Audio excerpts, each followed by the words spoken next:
Then why didn't you say so? Who's one to say it to? Anna Arkadyevna still ill, said the nurse discontentedly. The nurse was an old servant of the family. And in her simple words there seemed to Alexey Alexandrovich an allusion to his position.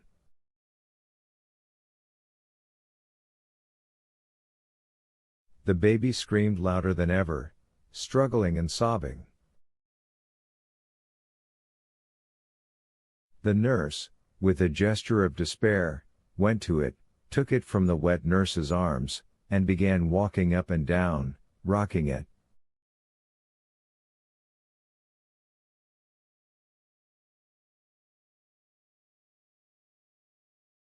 You must ask the doctor to examine the wet nurse, said Alexey Alexandrovich.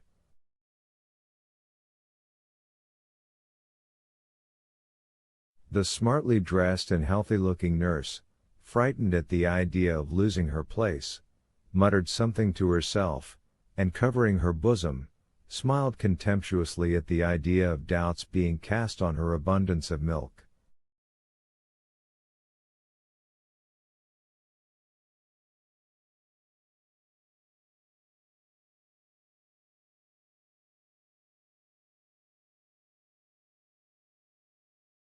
In that smile, too, Alexey Alexandrovich saw a sneer at his position.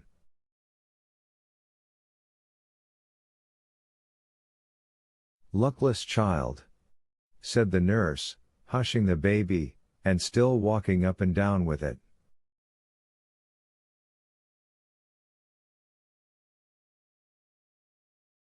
Alexey Alexandrovich sat down, and with a despondent and suffering face watched the nurse walking to and fro.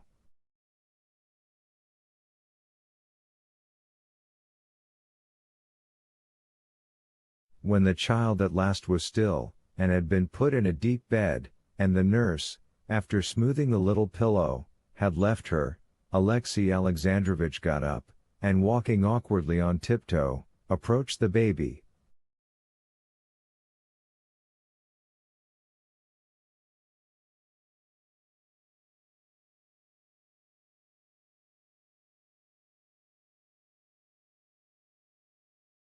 For a minute he was still, and with the same despondent face gazed at the baby, but all at once a smile, that moved his hair and the skin of his forehead, came out on his face, and he went as softly out of the room.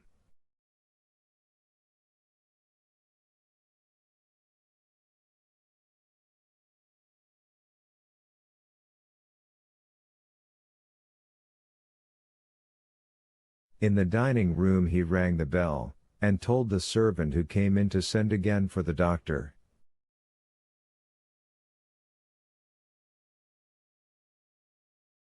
He felt vexed with his wife for not being anxious about this exquisite baby, and in this vexed humor he had no wish to go to her. He had no wish, either, to see Princess Betsy. But his wife might wonder why he did not go to her as usual, and so, overcoming his disinclination, he went towards the bedroom.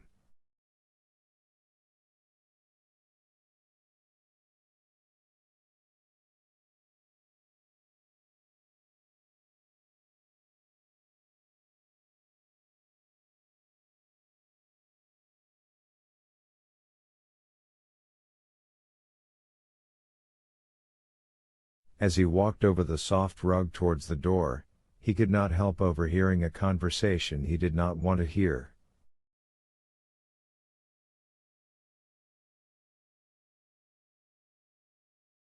If he hadn't been going away, I could have understood your answer and his too.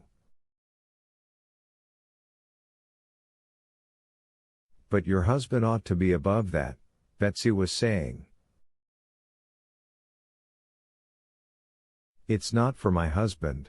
For myself I don't wish it. Don't say that, answered Anna's excited voice. Yes, but you must care to say goodbye to a man who has shot himself on your account.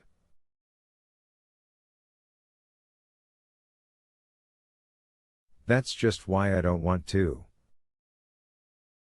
With a dismayed and guilty expression, Alexei Alexandrovich stopped and would have gone back unobserved.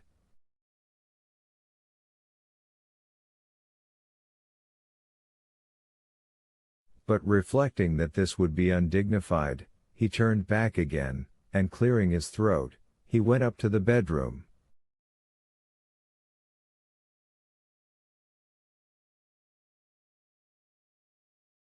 The voices were silent, and he went in. Anna, in a grey dressing gown, with a crop of short clustering black curls on her round head, was sitting on a settee.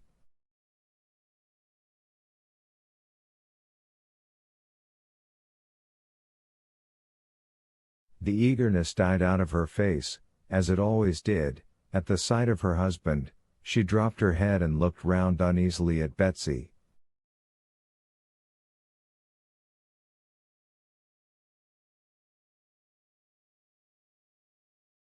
Betsy, dressed in the height of the latest fashion, in a hat that towered somewhere over her head like a shade on a lamp, in a blue dress with violet crossway stripes slanting one way on the bodice and the other way on the skirt, was sitting beside Anna, her tall flat figure held erect. Bowing her head, she greeted Alexei Alexandrovich with an ironical smile.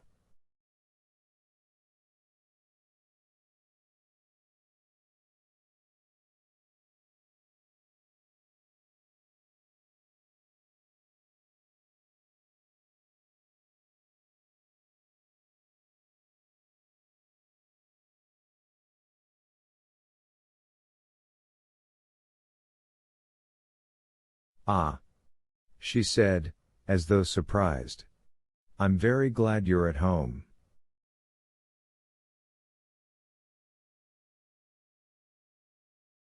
You never put in an appearance anywhere, and I haven't seen you ever since Anna has been ill.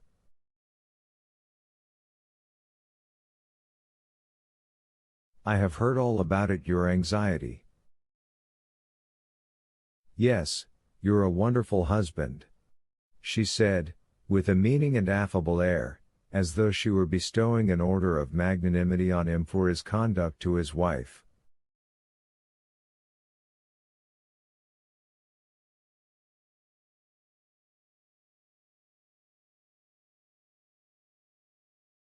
Alexei Alexandrovich bowed frigidly, and kissing his wife's hand, asked how she was.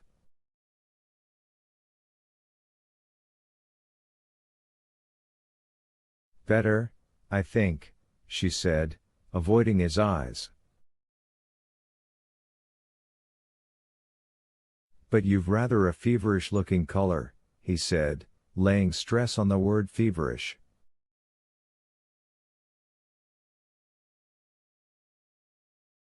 We've been talking too much, said Betsy.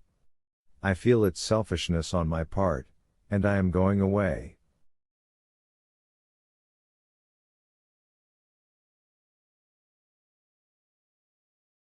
She got up, but Anna, suddenly flushing, quickly caught at her hand.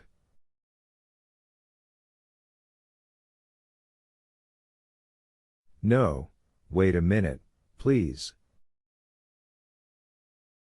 I must tell you.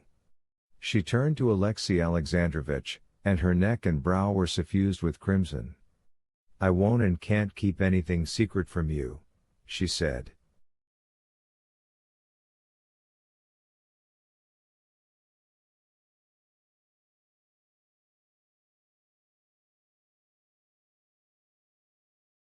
Alexei Alexandrovich cracked his fingers and bowed his head.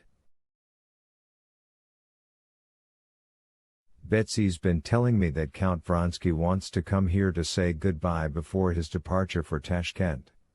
She did not look at her husband, and was evidently in haste to have everything out, however hard it might be for her.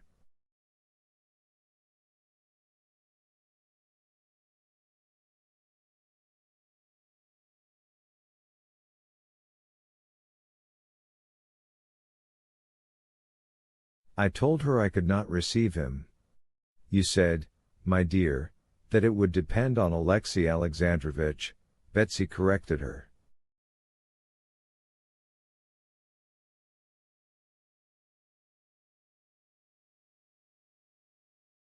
Oh, no, I can't receive him, and what object would there? She stopped suddenly, and glanced inquiringly at her husband. He did not look at her. In short, I don't wish it.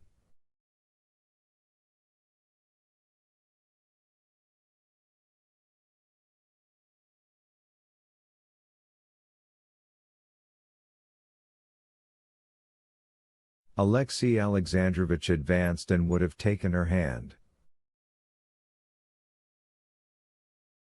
Her first impulse was to jerk back her hand from the damp hand with big swollen veins that sought hers, but with an obvious effort to control herself she pressed his hand.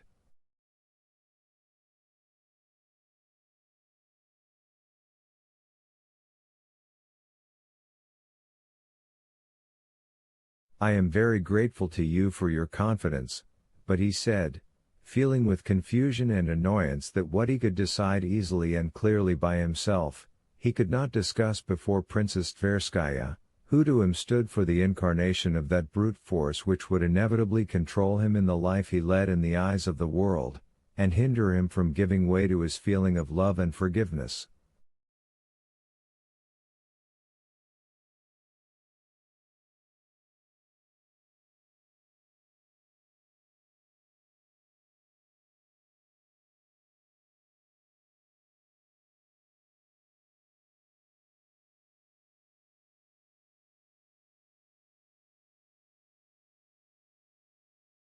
He stopped short, looking at Princess Tverskaya. Well, goodbye, my darling, said Betsy, getting up.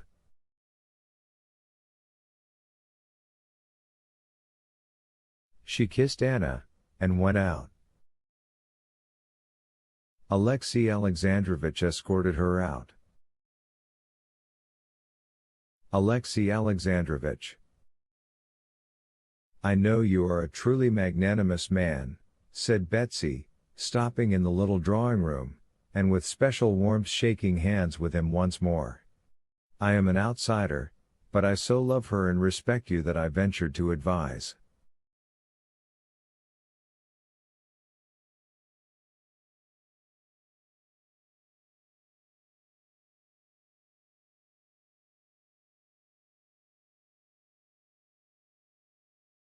Receive him. Alexei Vronsky is the soul of honor, and he is going away to Tashkent.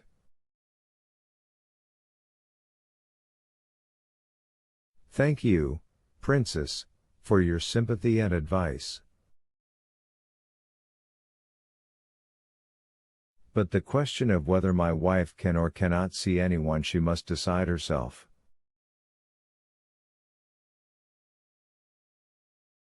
He said this from habit, lifting his brows with dignity, and reflected immediately that whatever his words might be, there could be no dignity in his position.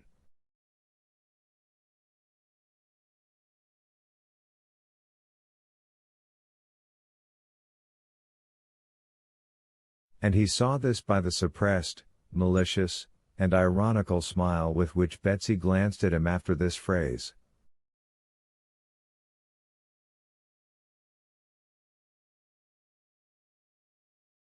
Chapter 20,